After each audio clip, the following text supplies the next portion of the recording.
The alien queen's eyes opened to a dim, flickering light that made the ceiling panels look like a broken constellation. She tried to lift her head, and immediately felt the strange resistance of her own body against the low gravity. Her long ears twitched, brushing the back of the reclined pod she had awakened in, as though reminding her she was still alive and very, very confused. Across the room, the human soldier groaned, sounding less like a man waking and more like a dying engine attempting one last sputter. He rolled over, smacking his helmet against the pod's edge with a clatter that echoed through the empty cabin. "Ow, great, just great," he muttered, rubbing his jaw as if the ship itself had personally offended him. The Queen raised an eyebrow, or at least, the nearest approximation of one, and let out a laugh that was entirely human in tone, but somehow carried the grace of an alien melody. "You sound fragile," she said, her voice surprisingly warm. Her long ears swiveled slightly, as if listening to his inner thoughts, though she already knew he was panicking. The soldier coughed, sitting up carefully, glancing at her with suspicion and awe mingled in equal measure. What are you?" he asked, not noticing the way a loose data pad floated past his face and clattered onto the floor with a soft ping. The Queen tilted her head amused and said, "I could ask the same. You appear to be human, but clearly you are not aware of the proper protocol for surviving a spaceship accident. Or perhaps the universe finds humor in your clumsiness." He scowled but couldn't help the twitch at the corner of his mouth, trying to seem unimpressed while internally debating whether she was mocking him, judging him, or both. His helmet hissed as he removed it, revealing a messy shock of hair and a face that had clearly seen too many firefights. She stared at him, not in fear, but in a way that made him feel as though he was a puzzle she already half solved. Her ears twitched again, almost like punctuation on the words she didn't need to speak. "I suppose introductions are in order," he said finally, dragging himself to his feet. The floor shifted slightly under him, the microgravity giving him the grace of a clumsy dancer. "I'm Captain, Sergeant actually, and you are—" He waved a hand vaguely toward her. She considered it carefully, letting the air around her seem to hum with faint energy. "I am, titles do not translate well, human. You may call me Queen," she said, and the word floated in the cabin like a melody, neither arrogant nor dismissive, though a tiny flicker of pride hovered in her long ears. The soldier blinked. "Queen, huh, great.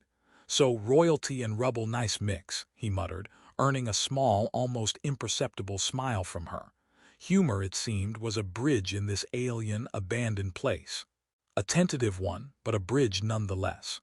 They began exploring the ship, the Queen leading with elegant precision, fingers brushing along panels that reacted to her touch. The soldier followed, stumbling occasionally over loose cables and anti-grav consoles, and the Queen found it increasingly difficult not to comment on his human ineptitude. "Careful," she said as he reached for a lever, "or you may accidentally launch yourself into the void." He grinned. "Then I just wave at you from orbit." She allowed herself a short laugh, the sound almost musical against the metal walls. Outside the window, the stars streaked past, each one a reminder of the emptiness surrounding them, yet the humor between them created a pocket of warmth in the sterile, humming spaceship. They found the ship's control room next, where blinking lights suggested life had been here once but had long since left. The Queen's hands hovered above the holographic panels, causing readouts to flicker with alien script. The soldier leaned over, squinting at symbols he couldn't begin to understand. "So, what does all this do?" he asked. She smiled, a teasing tilt of her head as her ears twitched like twin satellites. "Mostly, it tells the ship that I am awake, that you are awake, and that neither of us should panic too much, though your attempt at standing still is laughable." He muttered, "Thanks for the vote of confidence," and she rolled her eyes, though he swore he saw a faint blush across her cheeks, impossible as that might have seemed for someone with alien skin that caught light like liquid silver. They continued their slow exploration, discovering corridors that shifted slightly, as if the ship itself was alive and amused by their presence. At one point, the soldier tried opening a storage locker only to find himself face first in a pile of floating supplies. The Queen's laughter echoed, harmonizing with the metallic groans of the ship. "You humans are remarkably persistent in your awkwardness," she teased. "And you aliens," he shot back, "are remarkably graceful in judging it." The exchange, light-hearted and absurd, became the rhythm of their awakening, jokes punctuating uncertainty, clumsiness mixed with alien precision, all under the silent gaze of the endless void outside. As hours stretched into cycles that neither fully counted nor comprehended, they began to share the burdens of survival in subtle ways. The Queen could manipulate systems with a touch, restoring power to corridors the soldier had given up on, while he managed food supplies, patched leaks, and offered the occasional witty observation that made her long ears twitch in delight. They argued about small things, the proper way to calibrate an air recycler, whether alien rations were worse than human rations. But each joke was a lifeline, a way to keep fear and isolation at bay. Outside, the stars offered only cold indifference, but inside, the Queen and the soldier began to form the first fragile threads of trust. By the time they reached the central hub, the ship hummed with energy again, systems flickering to life at her command. The Queen stopped and looked at him, her long ears alert, eyes scanning every detail of the room and him. "Perhaps," she said softly, "we may survive this together." He raised a brow, then smirked. "And maybe, just maybe, I'll finally learn how to operate a spaceship without floating into a wall." She allowed herself a small laugh, the kind that echoed with warmth in the metallic hallways. The empty spaceship, vast and silent for so long, had suddenly become a stage for two unlikely companions: a human soldier who tripped over everything, and an alien queen with ears that could sense the faintest vibration of life. And somehow, through mistakes, laughter, and shared curiosity, they were no longer simply awake. They were awake together. The Queen floated through the narrow corridor, her long ears swaying with each subtle shift in the ship's artificial gravity, the tips occasionally brushing panels that hummed in response to her presence. The human soldier followed, his boots producing tiny sparks as they touched the floor, a consequence of friction he barely understood. "You know," he said, voice echoing in the metal passage, "this ship might actually be haunted." She glanced at him over her shoulder, one eyebrow raised. "Haunted? By what? The ghosts of bad coffee?" He grinned despite the faint panic rising in his chest. "Exactly. And possibly by a crew that liked practical jokes a little too much." Her laugh rippled through the corridor, a musical sound that made the lights above flicker almost as if they were laughing too. She reached out, touching a console, and the lights stabilized. "Fear not. Ghosts are easily deterred if you make them awkward enough," she said. He paused, blinking, trying to decide if that was reassurance or a threat. "Right. I'll make sure to stub every toe in their honor." They entered a storage bay where crates floated, tethered to the floor by magnetic bands that had lost power in sections. The Queen extended a hand, and the crates shifted smoothly, obeying her subtle gestures. "How are you doing that?" the soldier asked, ducking under a floating crate. She smirked. "The universe rewards those who know how to speak to it, or in this case, touch it politely." One crate drifted too close to him, and he yelped, grabbing it mid-spin. "Polite universe, my foot." She laughed, a note of amusement sparkling in her eyes as she drifted toward the emergency supply locker. He struggled with the crate in one hand and a floating pack of rations in the other. "I think your universe needs to work on its delivery system," he muttered, tossing the pack at her. She caught it effortlessly. "Delivery is irrelevant when the recipient is capable of catching." He groaned, realizing that his hands-on approach to survival would always be one step behind her effortless mastery. As they navigated the labyrinthine corridors, the ship's AI flickered to life in intermittent bursts. A calm, synthetic voice greeted them. "Unauthorized access detected," or perhaps someone just needs coffee. The soldier froze, then gave a mock bow. Ah, finally, a voice with taste. The queen tilted her head, amused. I assure you it is less taste and more randomness, she said, activating a panel that illuminated the deck plans. They studied the holographic maps, which shifted continuously, rooms appearing and disappearing like a game of cosmic hide-and-seek. This ship is messing with us, he said, exasperated. She nodded thoughtfully. Perhaps. Or perhaps it simply wants us to be adaptable. Humor in adversity is highly recommended. He glanced at her ears, which twitched slightly. You mean like mine twitch when I'm about to trip over something? She laughed again. Exactly. Humor is survival, sometimes literal survival. In the engine room, a faint heat flickered across the panels, warning lights blinking in a lazy rhythm. The soldier poked at a terminal with a screwdriver he wasn't supposed to touch, and sparks erupted. He jumped back, waving his arms. Not my fault, this thing looks like it wants to explode. She floated to the console, placing her hand above the controls. The energy stilled, lights steadying instantly. Calm, human. The ship is not your enemy. You, however, may be slightly clumsy. Clumsy? He echoed as a floating wrench grazed his shoulder. I prefer energetically uninhibited, he added, grinning sheepishly. She shook her head, smiling at his ability to make chaos into charm. Energetically uninhibited, she repeated, and for a moment her voice carried an odd warmth, a sound he hadn't expected from an alien queen, as though she were trying to translate a joke from one species to another. They explored further, discovering rooms filled with holographic archives. Old reports and crew logs floated midair, displaying fractured messages. The queen traced her fingers through the projections, her long ears flicking like antennae. Curious, she said. It seems the crew left abruptly. Some messages hint at an external threat, though none are complete. Perhaps a warning or a prank from someone with a dark sense of humor. The soldier leaned over, squinting at a hologram of a former captain who looked like he had been mid-sneeze when the log ended. Yeah, definitely a prank, he said. Or they just hated their jobs. The queen chuckled, a sound that floated in the air like soft music.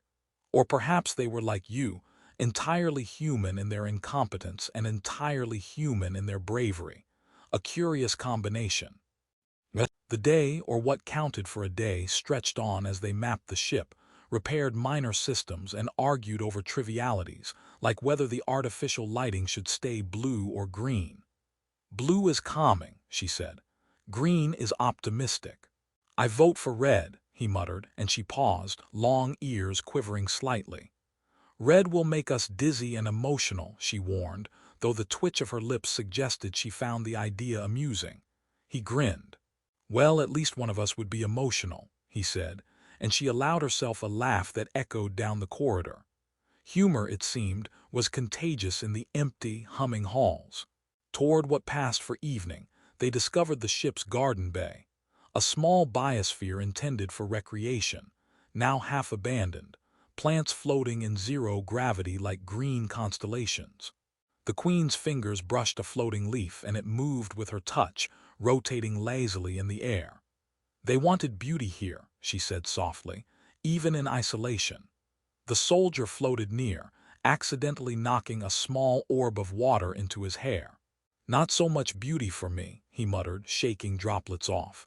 She laughed, a musical chime that made him look up and see her eyes reflecting the floating greenery. You adapt, she said. Messy, awkward, but adaptable. He blinked, and for the first time he realized he wasn't entirely sure whether he was flattered or embarrassed. I'll take adaptable, he said finally. It sounds better than clumsy disaster. She smirked, tilting her head, ears flicking. I think the universe agrees. It seems to like our combination. By the time they returned to the central hub, the ship was humming steadily, lights synchronized with their movements. The queen floated to the console, brushing panels effortlessly. Tomorrow, we will explore the lower decks, perhaps more useful supplies, perhaps danger, perhaps more of your energetic uninhibition. He saluted, mock seriousness plastered across his face. I'll be ready, Mostly, hopefully, maybe. She laughed, the sound carrying through the corridors like soft starlight. They sat in the hub, floating in the low gravity, sharing quiet jokes and unspoken trust. The ship groaned, the lights blinked, and the vast, silent void waited outside. But inside, two unlikely companions were finding rhythm, laughter, and an odd sense of security in each other's presence. Humor had become armor, curiosity the map, and somewhere between absurdity and survival, the alien queen and her human soldier protector were beginning to feel almost like a team. The alarms blared first, a sudden, frantic cacophony that threw the queen off balance, her long ears flicking nervously as the lights flickered across the walls. The human soldier stumbled over a floating toolbox, spinning briefly in zero gravity before catching himself on a console. "Of course," he muttered, "of course the universe waits until we're comfortable to throw a crisis at us." The queen shot him a look, one eyebrow arched, and for a split second the tension fractured into something absurd. "Comfortable." She repeated, "We were never comfortable, human. That is the joke of existence." He groaned, rubbing his temple. "I hate the universe's sense of humor." The breach alarm was not a prank. A hull panel in the lower deck had cracked under old pressure valves, releasing a hiss of air and setting off the containment field. They were catapulted into the main corridor, floating helplessly for a few seconds until the queen, with a calm wave of her hand, activated a stabilizing field around them. "Try not to panic," she said, though a tiny twitch of her lips betrayed the tension. "Panic is ineffective, messy, and not particularly flattering." He rolled his eyes. "And here I thought panic was mandatory in crises." She allowed herself a laugh, long ears quivering, as she guided him toward the emergency suit stored nearby. "Mandatory only for those who fail to adapt," she replied, pulling a suit from a locker and tossing it toward him. He fumbled, nearly spinning past it, but caught it at the last second. "Adaptable then." "Got it," he muttered, donning the suit as quickly as possible, grumbling about Velcro straps and alien sizing conventions. Once suited, they moved down to the lower decks, the emergency lights casting a soft green glow over the damaged hallways. Floating debris drifted lazily around them, and the queen extended her hand toward each panel and pipe, restoring pressure fields and redirecting energy flows. "You are surprisingly persistent," she remarked, observing him struggling with a misaligned control panel. "Persistent or delusional," he countered, "take your pick." She shook her head, smirking. "Both, I suspect, but it is effective." Efficiency and chaos make an odd but compelling combination. They reached the hull breach. Outside, the void stared back at them, black and infinite, dotted with distant stars like shards of frozen light. The queen studied the cracked panel, her fingers tracing alien symbols that glowed faintly under her touch. "The sealant is old, partially corroded. I can repair it," she said, and with a flourish, energy coalesced around her hands, binding the metal and restoring integrity to the hull. The soldier watched, jaw slack. "And here I was worried you'd just lecture me about human stupidity again." She laughed, a light, musical sound that floated in the low gravity. "Your human ingenuity is inconsistent," she teased, "but endearing, and useful in its occasional correctness." Once the breach was sealed, they moved toward the ship's control hub. Holographic messages flickered to life, displaying shadowy figures from the ship's past. Crew members who had left warnings, fragmented logs, and coordinates pointing toward nearby systems. The queen tapped a panel, translating alien text into a readable form. They abandoned ship due to a threat unknown, possibly external, but their intent was to preserve knowledge and survival. The soldier peered over her shoulder, astonished. So the ship wasn't just abandoned, it was waiting. She nodded, waiting for someone capable, adaptable, and amusing enough to endure its tests. He raised an eyebrow, smirking. "So we passed the cosmic exam." She laughed. "Barely," she said, though the warmth in her voice suggested a sincere approval. They worked together to restore the ship's core systems, alternating between her alien finesse and his human improvisation. Pipes, energy conduits, and life support panels all fell into harmony, a chorus of machinery responding to their combined efforts. In the process, they discovered stores of alien rations and equipment that could sustain them for months. The soldier floating amidst crates waved a small alien device triumphantly. "I claim this as my reward for human heroism." She tilted her head, long ears twitching. "Heroism, human. Perhaps we are reaching hyperbole. But you did prevent the ship from becoming a drifting coffin. That counts for something." He grinned, feeling a strange swell of pride mixed with relief. As the ship hummed steadily, they explored one last corridor, ending at a small observation deck. The stars spread endlessly outside, galaxies twisting in silent elegance. The Queen floated to the window, long ears catching the light of distant suns. "We are alone here," she said softly. "Yet we are not. You have changed me. Your humor, your persistence, your chaos has shaped our survival." He floated beside her, hands clasped behind his head. "And you've made me realize that the universe isn't entirely cruel. Sometimes it's just absurd. And we can handle it together." She smiled, a glimmer of something almost human in her gaze. "Together," she repeated, a word heavy with unspoken trust. They returned to the central hub, systems fully operational. The ship's AI, quiet for so long, activated fully, its synthetic voice calm and precise. "All critical systems restored. Probability of survival, 98.7%. Humor and cooperation detected. Optimal." The soldier blinked. "It knows about the jokes." She laughed softly, shaking her head.